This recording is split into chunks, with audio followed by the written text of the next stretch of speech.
But there's some big news out. I think the biggest is that Edward Nero, who is one of the Baltimore police officers who was arrested for being complicit in the death of Freddie Gray in Baltimore, was just found not guilty. Now, this is really interesting.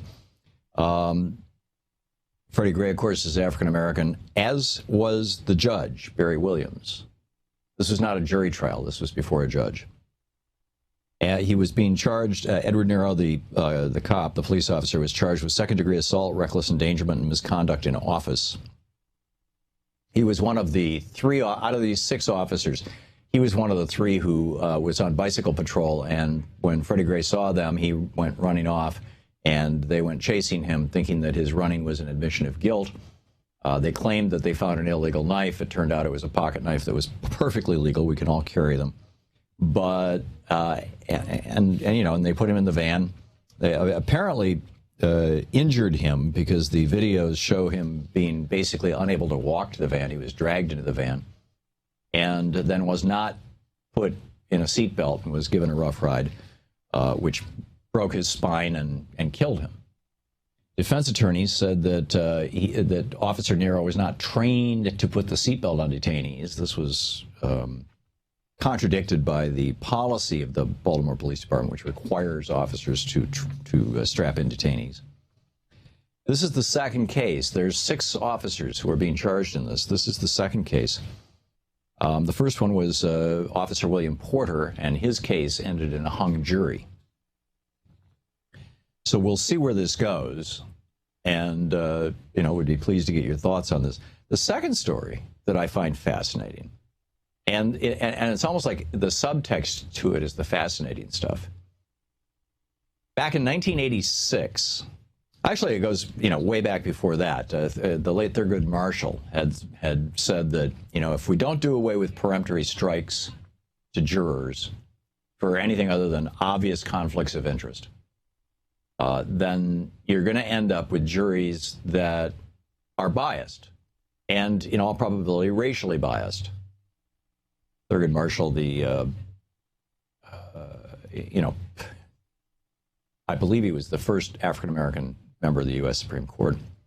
And he said that, you're going to see racial discrimination persist. And so in 1986, the Supreme Court had a case in which they said, if you're using race as one of your primary criteria in your jury selection, you can't do that. And going back to the prosecutor's note, or excuse me, to the prosecutor's notes in this case, and the jury list, what they found was that, back 20 some odd years ago, 29 years ago, when this man was sentenced to death, Timothy Tyrone Foster, 29 years ago, they struck every black. Now, this is in Georgia, and Georgia is very much a multiracial state. And they struck every single African American off the jury. It was an all-white jury, and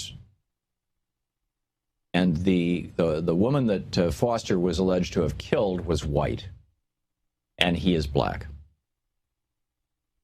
And the Supreme Court, in a 7-1 decision, said, okay, it's fairly obvious that when they tried this guy, they did it before a jury that had at least the potential for racial bias and animus, if not the actual thing. And so, he deserves a new trial. Now, he was sentenced to death. Now, the interesting thing is that the one dissenting vote on the Supreme Court, who said, no, we shouldn't have taken this case, actually. It was a dissent, arguably on a technicality, was Clarence Thomas, the only African-American member of the Supreme Court.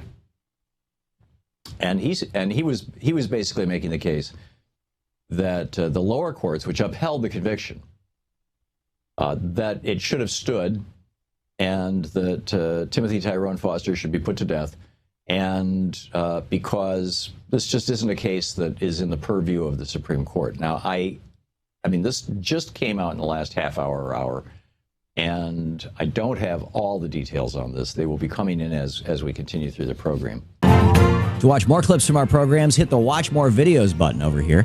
And please be sure to hit the handy-dandy subscribe button so you'll always be up to date. Tag, you're it.